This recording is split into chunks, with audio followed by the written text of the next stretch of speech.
Questo che stai ascoltando è Mitologia, le meravigliose storie del mondo antico. Sono Alessandro Gelain, insegnante di filosofia, psicologia e scienze umane. Se vorrai stare in mia compagnia, ti offrirò le storie più interessanti della mitologia greca e romana. Il mito ha ancora molto da insegnarci e talvolta, come uno specchio, è capace di mostrare meglio a noi stessi quello che siamo. Puntata numero 138. Achille contro Cicno, l'invulnerabile figlio di Poseidone.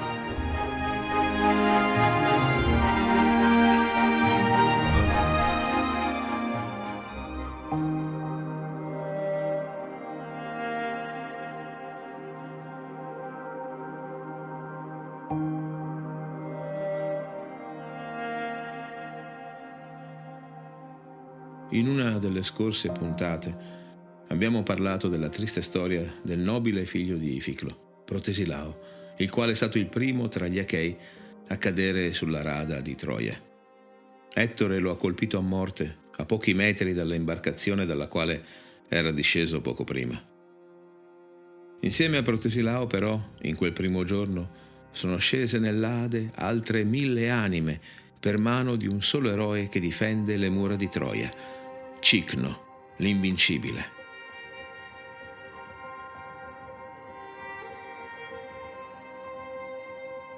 Egli è di statura superiore a qualsiasi altro acheo o troiano. La sua armatura è ridotta al minimo. Buona parte del suo corpo, il petto, le spalle e il collo, è esposta alle armi nemiche. È come se Cicno non si curasse per nulla riguardo la propria incolumità. Ed è proprio così. Costui, figlio di Poseidone, è un semidio. Come tutte le figure di questo tipo, anche Cicno manifesta un dono ereditato dal grande dio dei flutti. Il suo corpo è invulnerabile. Nella sua figura non esiste una parte alla quale una qualsiasi arma costruita dall'uomo possa infliggere una ferita. Egli poi è esperto nell'arte della guerra, maneggia con maestria spada, arco e lancia.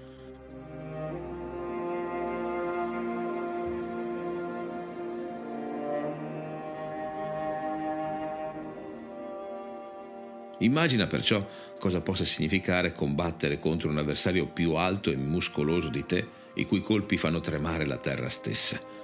Tu cerchi di colpirlo, di ferirlo con la tua spada e ci riesci anche pure ad entrare nella sua difesa, ma la tua lama, per quanto affilata, non riesce a scalfire quella pelle invulnerabile. Un simile prodigio riesce a prosciugare la forza dalle braccia e dalla mente anche del più baldanzoso tra gli Achei.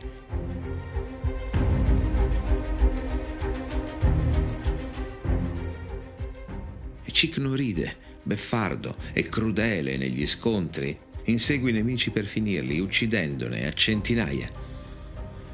Le truppe troiane alle sue spalle ricevono da lui forza e coraggio per affrontare le forze di invasione.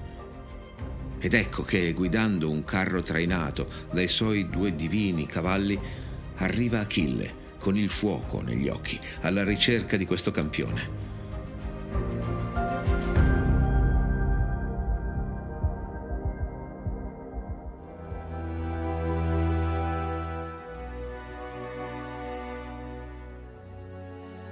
Nella confusione della battaglia, egli cerca uno dei 2 più famosi combattenti troiani, Ettore o Cicno.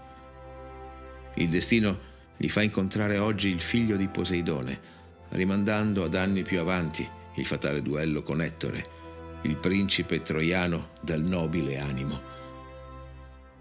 Achille vede il suo avversario svettare su un cumulo di nemici abbattuti.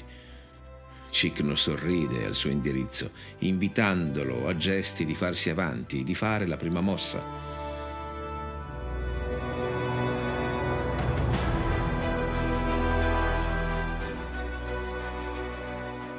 Achille decide di colpirlo con la sua infallibile lancia, scolpita nel legno che viene dal monte Pelio, perfettamente bilanciata e pesante. Solo lui e suo padre Peleo sono in grado di maneggiare quel mortale strumento. Carica il braccio e urla minaccioso a Cicno: «Chiunque tu sia, stai per morire.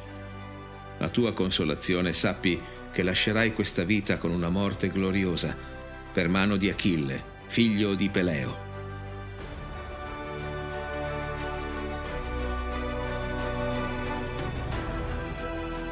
La lancia vola e colpisce in pieno petto Cicno, che accusa il colpo, certo, ma non perde l'equilibrio.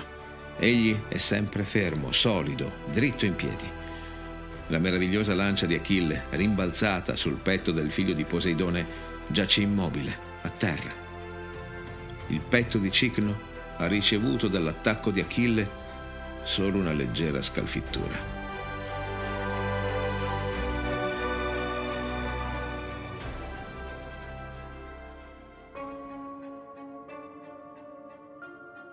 Achille, figlio di Teti, la Nereide, perché ti stupisci che io sia sopravvissuto al tuo attacco?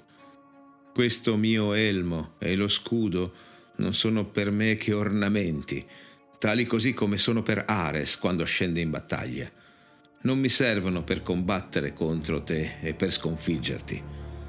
Io non ti temo, uscirò illeso dal nostro scontro e tu, invece, morrai. Sono Cicno, figlio di Poseidone, il cui governo è su Nereo, le sue figlie e l'intero mare aperto. E scaglia la sua potente lancia, che trapassa 9 dei 10 strati di cuoio dello scudo di Achille.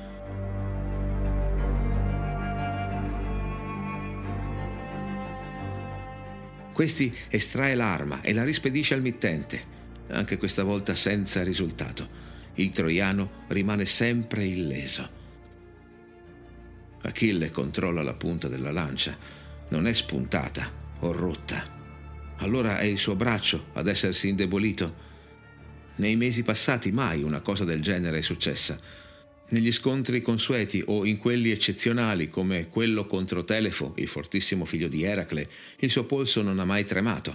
Incredulo, Achille scaglia allora la sua lancia contro Menete, un troiano che combatte poco distante. La mortale arma uccide il malcapitato, trapassando armatura e cotta, facendone volare all'indietro il corpo e appendendolo su un rialzo di terra.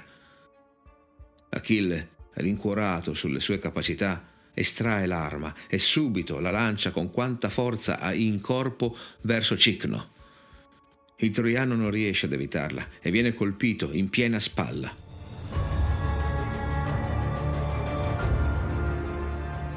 Ancora la lancia gli rimbalza addosso, come se scagliata contro un muro costruito con pietre. Questa volta però finalmente del sangue appare sul suo corpo. Achille gioisce, ma solo per un attimo.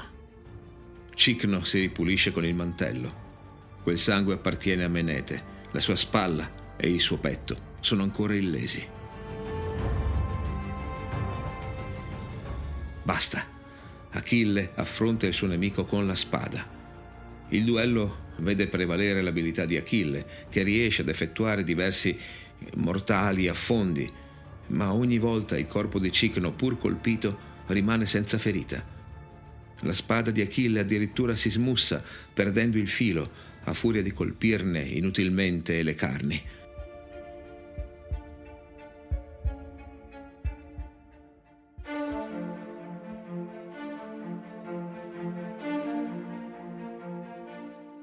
Con un balzo in avanti, evitando l'attacco di Cicno, Achille riesce a sorprenderlo e a colpire più volte con l'elsa della propria spada le tempie del figlio di Poseidone. Questi barcolla, ma ancora si difende, anche se i suoi colpi iniziano a divenire imprecisi.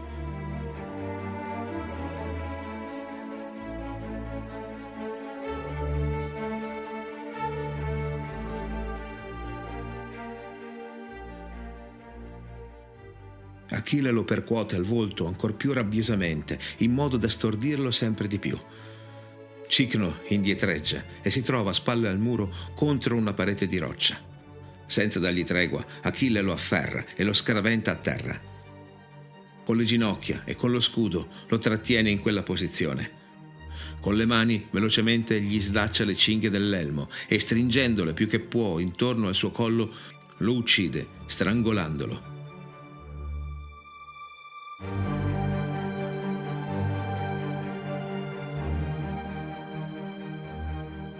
Cicno è immobile ora, la faccia in giù. Nelle orecchie di Achille risuona il frastuono della battaglia che tutto intorno continua, indifferente a lui e a questo mitico scontro. Poi, all'improvviso, i troiani si accorgono di aver perso il loro invincibile campione. Il panico comincia ad impadronirsi delle truppe di Priamo. Abbandonano il campo di battaglia e cercano rifugio in una disordinata ritirata, inseguite dalle armi dei Greci.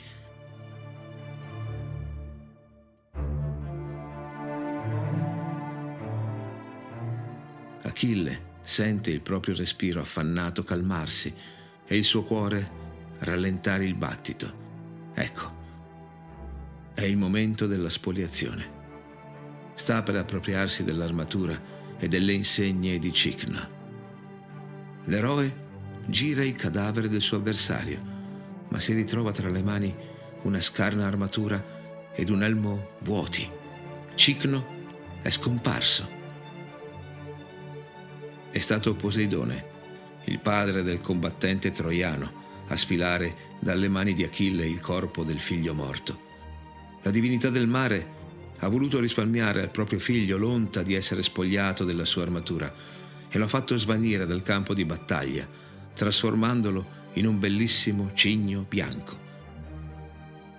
Mentre Achille, ancora incredulo, con la punta della spada cerca nel mantello a terra qualche traccia del suo avversario, uno splendido cigno, immemore di chi egli è stato, nuota su acque tranquille.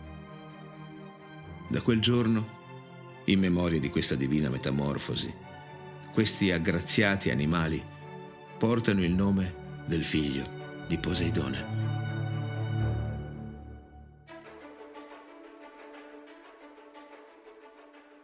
Achille rimane attonito, fermo, con lo sguardo rivolto al cielo. In un momento d'ira strappa e fa a brandelli il rosso mantello del suo avversario.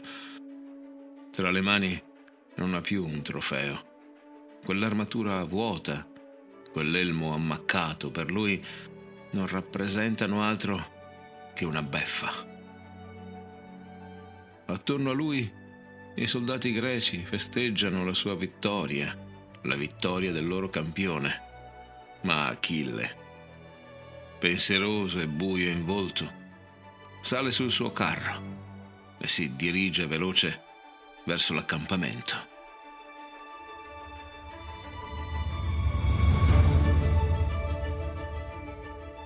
Se questo podcast ti piace, lascia un commento. Condividi con i tuoi amici gli episodi che ti piacciono di più. È il modo più bello e sincero di aiutarmi a far conoscere questo canale. Se non l'hai ancora fatto, iscriviti. In questo modo non perderai nessun nuovo episodio. E infine puoi sostenere questo progetto acquistando o regalando Il Re degli Dei, il libro nato proprio qui, che racchiude le storie più belle della mitologia greca, dall'origine dell'universo alla salita al trono di Zeus. Lo trovi sugli scaffali di tutte le librerie e anche in quelle online. Buona lettura! Hai appena ascoltato un episodio del podcast Mitologia, le meravigliose storie del mondo antico, raccontate da me, Alessandro Gelain. Grazie per esserti sintonizzato. Apple Podcast, Google Podcast, Spotify, Castbox, Spreaker, scegli tu. Iscriviti a questo podcast sulla tua piattaforma preferita. Ci sentiamo al prossimo episodio.